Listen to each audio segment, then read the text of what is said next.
Hi everyone, welcome back to my channel. నేనండి మహాలక్ష్మి.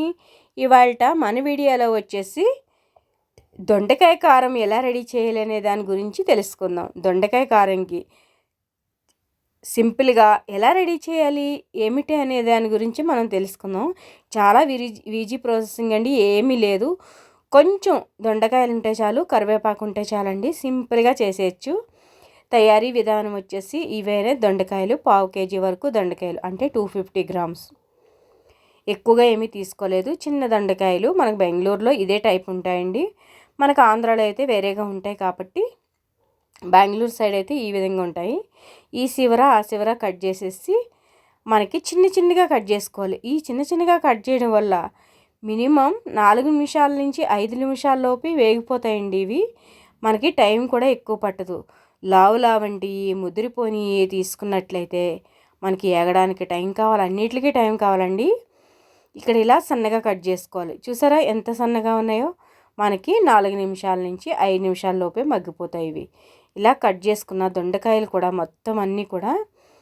మొత్తం అన్ని దొండకాయలు ఇదే విధంగా కట్ చేసుకోవాలి. ఇక్కడ పావు కేజీ తీసుకున్నాం కాబట్టి మన పావు కేజీ కట్ చేసుకోవడానికి మినిమం 2 మినిట్స్ పడుతుంది. ఈ కట్ చేసుకోవాలంటే 250 గ్రామ్కి 2-3 మినిట్స్ అనేది మనకి పట్టేస్తుంది. ఆల్మోస్ట్ ఫాస్ట్గా కట్ చేస్తే ఇంకా త్వరగా అయిపోతుంది. సో ఇది ఫాస్ట్గానండి. చాలామంది ఫాస్ట్గా మూవ్ చేస్తూ ఉంటారు, అలా కాకుండా నేచురల్గా చూపిస్తున్నాను. చూసారు కదా, ఇలా కట్ చేసుకున్న దొండకాయలన్నీ కూడా మొత్తం ఇలా చివర్లో కట్ చేసుకోబోతే త్వరగా వేగవు. అందుకే ఆ చివర ఈ చివర కట్ చేసుకున్నట్లయితే కనుక మనకి బాగుంటాయి. మొత్తం అన్నీ కట్ చేసుకున్నాక దొండకాయ ముక్కలు అనేది ఇలా ఉన్నాయి. ఇలా ఉన్న దొండకాయ ముక్కలు మనం ఒక కడాయి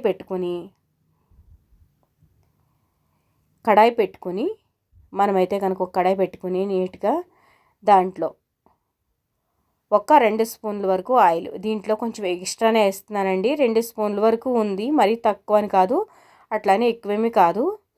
ఏమీ లేదు, సింపుల్. ఆవాలు లేవు, మెంతులు లేవు, ఏమీ వేయలేదు. దీంట్లో సింపుల్గా ఆయిల్ వేసాను, దొండకాయలు వేసాను, కరివేపాకు వేసాను, ఇంతేనండి.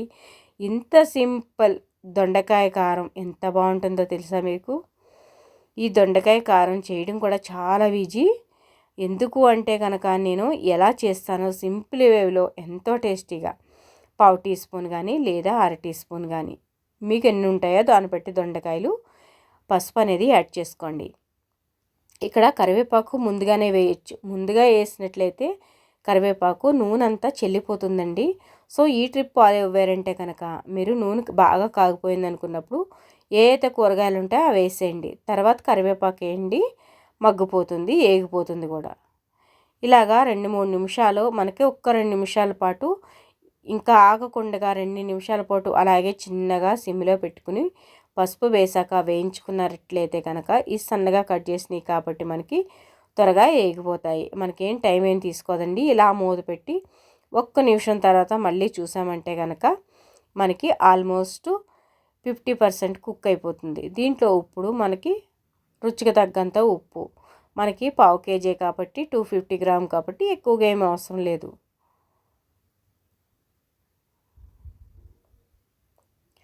ఈ దొండకాయ కర్రీగా కానీ లేదా దొండకాయ కారంగా కానీ మీ ఇష్టం అండి. కర్రీ అంటే ఏముందండి, దీంట్లో ఇంక ఉల్లిపాయలు నూరేసేసుకుంటే సరిపోతుంది. కానీ ఇలా చేయండి, అప్పటికప్పుడు ఎవరైనా కూడా 2-4-3 నిమిషాల్లోనే అయిపోతుంది. 2-3 నిమిషాలు అయిపోతుంది. టోటల్ కట్ చేయడం కాడి నుంచి వండే వరకు 10 నిమిషాలు అయిపోతుంది, అంతేనండి. చాలా ఈజీ ప్రాసెసింగ్ కదా మనకి. బాగా ఇలాగే సిమ్లో పెట్టుకుని వేయించుకోవాలి. ఏకంగా మంట పెట్టామా మాడిపోతాయండి. ఇంకా వేగలేదు, ఇంకొంచెం వెయిట్ చేసినట్లయితే కనుక వేగిపోతుంది. ఆయిల్ అనేది కొంచెం ఎక్స్ట్రానే వేసాను, ఎక్స్ట్రానేం కాదు, 2 స్పూన్లు వేసాను. మోస్ట్లీ దొండకాయ కూరకి కావాలండి, లేకపోతే మగ్గడానికి కష్టం అవుతుంది కదా, అందుకోసమే ఇలా మూత పెట్టి మనం మూత పెడతాం కదా, ఆవిరి అనేది పడి మనకి ఆల్మోస్ట్ దొండకాయ అయితే ఇలా 90% కుక్ అయిపోయింది. ఇంకొక 10% ఏమీ లేదండి, మనకి మూత పెట్టి ఉంచామంటే ఆఫేసి కుక్ అయిపోతుంది. చూసారు కదా, ఇలా కట్ అయింది కదా, అంటే మనకి ఎగ్జాక్ట్లీ ఏగిపోయింది. దొండకాయ అనేది ఇలా ఏగిపోయింది కదా. దాంట్లో పావు టీ స్పూన్ వరకు కారం, కొంచెం కారం మీరు తినే కారాన్ని బట్టి 1 టీ స్పూన్ కానీ వేసుకోవచ్చండి. చిన్న స్పూన్ కాబట్టి 1 స్పూన్ వేసాను నేను. దాంట్లోనే నేను కూరకి పొడి చేశానండి. కూర పొడి వేస్తున్నాను, భలే ఉంటుంది. ఇది 2 స్పూన్ల వరకు వేసుకున్నారంటే మరింత టేస్టీగా ఉంటుంది. దీంట్లో వేడిచెనగ గుళ్ళు, అన్ని పప్పులు వేసి చేసిన పొడి. కావాలంటే లింక్ ఇస్తాను, మీరు చూడొచ్చండి. కింద లింక్ ఇస్తాను, కావాలనుకున్న వాళ్ళు చూడొచ్చు. ఈ పొడి ఎలా చేశాను, చాలా సింపుల్ ప్రాసెసింగ్లో చేశానండి. చాలా బాగుంటుంది. తయారీ విధానం కూడా చాలా ఈజీ, గంటలేం కాదు. మనకి 2-3 నిమిషాల్లోనే ఈ పొడి కూడా అయిపోతుంది. ఆ విధంగా ఉంది. మనం వేపుకోవడం ఒకటే లేట్.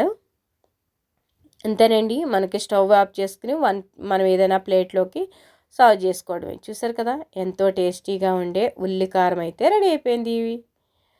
దొండకాయ కారం రెడీ అయిపోయిందండి.